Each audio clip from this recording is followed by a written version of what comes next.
অন্তর্বর্তীকালীন সরকারের প্রধান উপদেষ্টা ডক্টর মোহাম্মদ ইউনূস পদত্যাগের বিষয়টি বিবেচনা করেছেন বলে জানিয়েছেন এনসিপির আহ্বায়ক নাহিদ ইসলাম।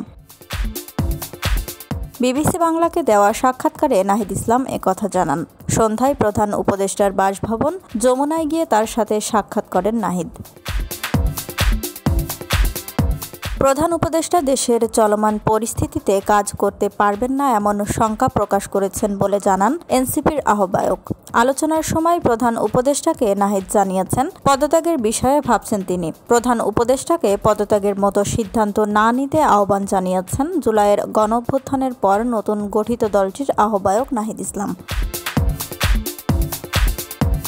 প্রসঙ্গত, অন্তর্বর্তী সরকারের দুইজন উপদেষ্টা এবং জাতীয় নিরাপত্তা উপদেষ্টার পদত্যাগ বা অব্যাহতি চেয়েছে বিএনপি। অন্যদিকে পাল্টা দাবি হিসাবে অন্তর্বর্তী সরকারের ৩ জন উপদেষ্টাকে বিএনপির মুখপাত্র হিসাবে আখ্যায়িত করে তাদের পদত্যাগে বাধ্য করার হুঁশিয়ারি দিয়েছেন এনসিপির এক শীর্ষ নেতা।